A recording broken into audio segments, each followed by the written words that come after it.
Bwana Yesu asifiwe. Tuangalie hawa waombaji ambao wanaitwa wachungaji, yani wachungaji wa wanyama ambao walikuwa kule polini. Na habari hii tunaipata kile kitabu cha Luka sura ya 2 kuanzia mstari wa 8 hadi ule wa 10 hadi ule wa 20, lakini sitasoma habari yote. Nitasoma tu kidogo nikupe picha. Ukisoma tuanze na mstari wa 8. Biblia inasema hivi: na katika nchi ile walikuwako wachungaji wakikaa makondeni na kulinda kundi lao kwa zamu usiku. Malaika wa Bwana akawatokea ghafla, utukufu wa Bwana ukawang'aria pande zote, wakaingiwa na hofu kuu. Malaika akawaambia, msiogope, kwa kuwa mimi ninawaletea habari njema ya furaha kuu itakayokuwa kwa watu wote. Maana leo katika mji wa Daudi amezaliwa kwa ajili yenu Mwokozi, ndiye Kristo Bwana.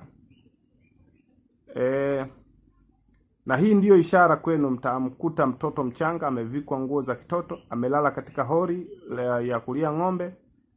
Mara walikuwapo pamoja na huyo malaika wingi wa jeshi la mbinguni, wakimsifu Mungu na kusema, atukuzwe Mungu juu mbinguni, na duniani iwe amani kwa watu waliowaridhia.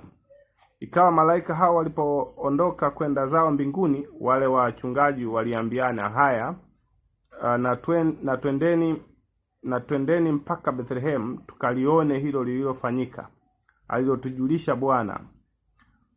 Mstari wa 16, wakaenda kwa haraka wakamkuta Mariamu na Yusufu na yule mtoto mchanga amelala horini. Walipomuona wakatoa habari walioambiwa juu ya huyo mtoto.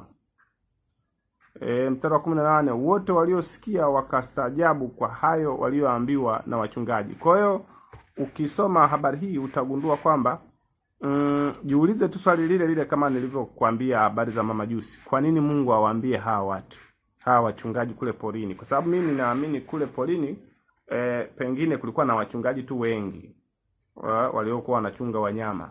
Lakini kwa nini hawa? Kusudi ni lile.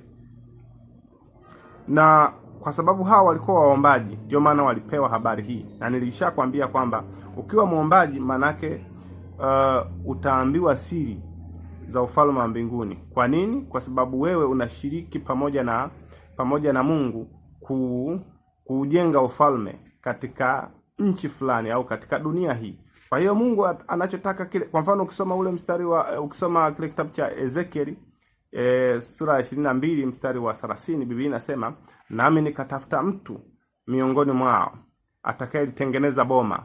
Kwa hiyo unakuwa ni miongoni mwa watengenezaji. Sasa huwezi ukatengeneza sawasawa na Mungu kama Mungu hajakwambia kwamba kinachotakiwa kutengenezwa kinatakiwa kiwe hivi, kinatakiwa kiwe cha kiwango hivi.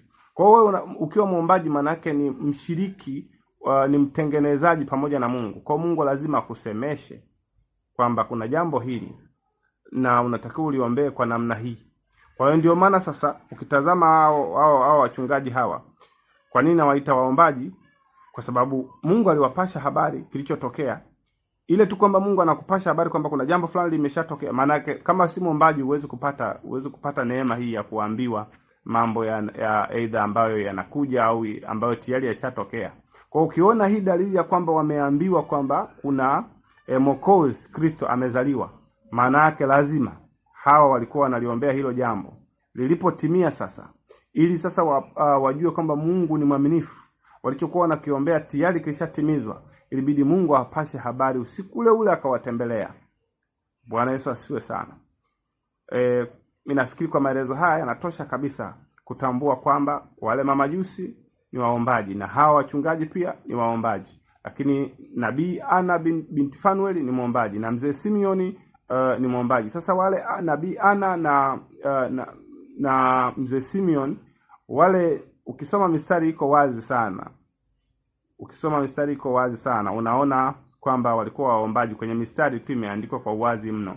Lakini nitaka kwanza uone kwamba kabla jambo jipya Kristo halijazaliwa ulimwenguni, kuna waombaji waliinuliwa ili hilo jambo lipate kuzaliwa. Bwana Yesu asifiwe sana. Somo linaendelea.